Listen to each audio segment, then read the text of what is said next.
Hello everyone, আজকে আপনাদের সাথে ফাইন্যান্স নিয়ে কথা বলবো। বোরিং একটা সাবজেক্ট মনে হতে পারে, বাট এটার জন্যই তো সব কিছু আমাদের না। যত সংঘাত, যত কষ্ট করা, কাজ করা, সব কিছুই at the end of the day money is behind that. Money is not everything. Money কখনোই হ্যাপিনেস আনতে পারে না, বাট মানি একটা টুল যেটা দিয়ে অনেক প্রবলেম সলভ করা যায়। So again everybody knows how to make money. আমি এখানে কাউকে মানি মেকিংয়ের কথা বলছি না। আমি কিছু স্পেশালি এক্সিটটা আমার মেইন একটা ফোকাস, যে we all know how to make money, but very few of us know how to keep the money. So making money and keeping money is two different things where you need two different skill. এবং এই দুটো স্কিলের combination করাটা pretty hard, pretty difficult, but যদি করা যায় তাহলে এক্সিটটা খুব সুন্দর হয়। ওয়েলথ বিল্ডিংয়ের একটা ফর্মুলা আছে, একটা রেসিপি আছে।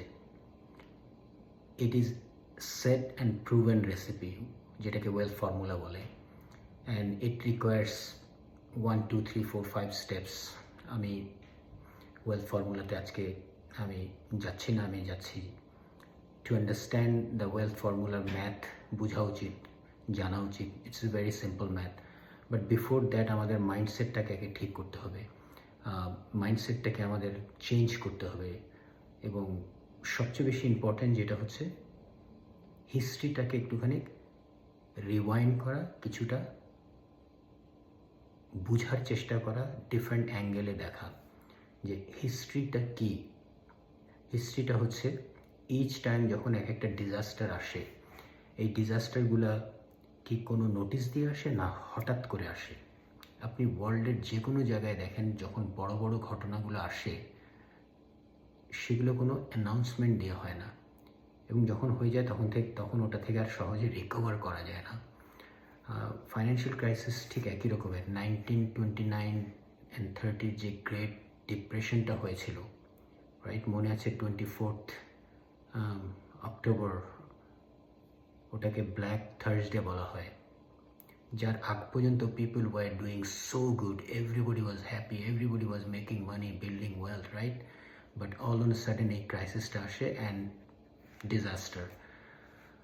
তারপরের একটার পর একটা যদি আপনারা আবার রিমাইন্ড করে দেখেন, যেটা আপনারা অলরেডি জানেন, right? 2001 to 2008, one of the worst financial crisis that in America face, যেটা আমিও উইটনেস করেছি। মানুষ ঘুম থেকে উঠে জানতে পারে যে ওয়াল স্ট্রিটে ধস নেমেছে, এবং সেই ধসটা গিয়ে ঠেকে 39%-এ।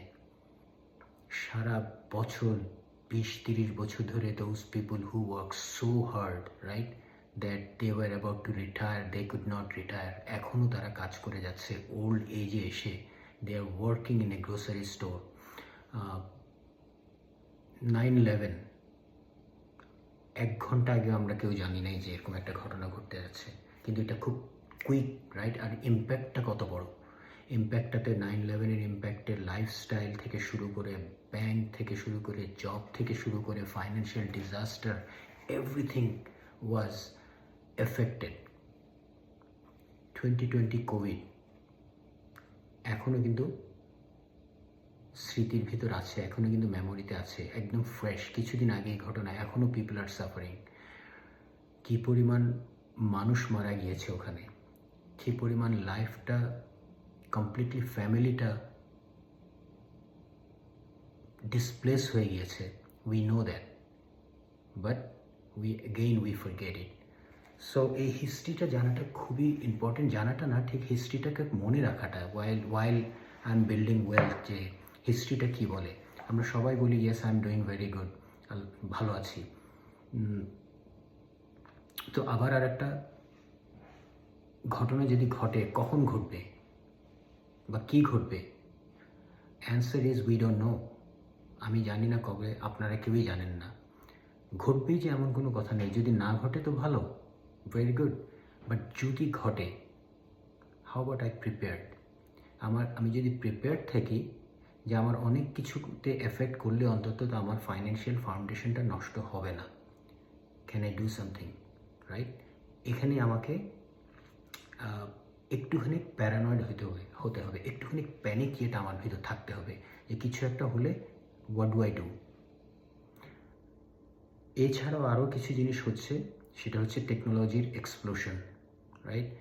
নিউ থিং আসছে, আসাতে কিন্তু যেমন AI explosion, right? AI innovation. So many people are losing job.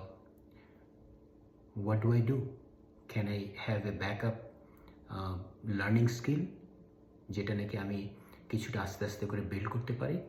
Can I have another side business যাতে করে আমি জব লুজ করলে আমার বিজনেসটা চলবে এবং আমি I will get a breathing chance so that I can recover? Simple এই জিনিসটাই। সো যারা নাকি আমার মতন কাইন্ড অফ ডিস্ট্রিবিউশন জোনে চলে আসছি আমরা, তাদের ভিতর যারা নাকি এক্সট্রিমলি পরিশ্রম করে 20-30 ইয়ার্স ধরে আমরা আমাদের ওয়েলথটাকে বিল্ড করেছি, আমি তাদেরকে বলবো যে কিছু হোক না হোক, ডু নট ডিলে, আপনারা অ্যাটলিস্ট আপনার অ্যাসেটটাকে লক করেন। এটা যদি ওপেন মার্কেটে থাকে, at least lock it, protect it so that you don't lose anything and have a good exit strategy from there. আর একটা সাইড হচ্ছে যারা নাকি ইয়াং আছেন, যারা নাকি জব করছেন, জবে ঢুকছেন, বা those who are already making money young, আপনাদের কাছে the biggest asset that you have time. আপনাদের হাতে টাইমটা আছে এবং আপনারা যদি ওয়েলথ বিল্ডিংয়ের ফর্মুলা অনুযায়ী ডিসিপ্লিন হয়ে করতে পারেন, আপনারা জব করেন বা বিজনেস করেন, যা কিছুই করেন না কেন, অন দ্য সাইড পাশাপাশি যদি ওয়েলথটাকে বিল্ড করা যায়, ফাউন্ডেশনটাকে স্ট্রং রেখে, রেসিপি মেনটেন করে, you will have a very good exit strategy. কোনো কিছু যদি না হয় খুবই ভালো, যদি হয় you are protected and you can have your perfect retirement মানে 65 না, আপনি হয়তো 50-তে এনজয় করতে পারেন, রাইট? আপনি ইয়াং থাকা অবস্থায় you can enjoy your life. আপনার 65-70 পর্যন্ত কাজ করা লাগবে না, ততদিনে আমাদের শরীরে শক্তি থাকবে না। সো আমি যারা বিশেষ করে ইয়াং তাদেরকে বলি চেঞ্জ ইয়োর মাইন্ড থিঙ্কিং। কারণ আমরা যারা বড়রা, যারা আমরা কাজ করে যাচ্ছি, just do not follow us a lot of thing, have your own strategy, have your mindset that you know what, I will sacrifice it, I will be disciplined, and I will be successful. Thank you.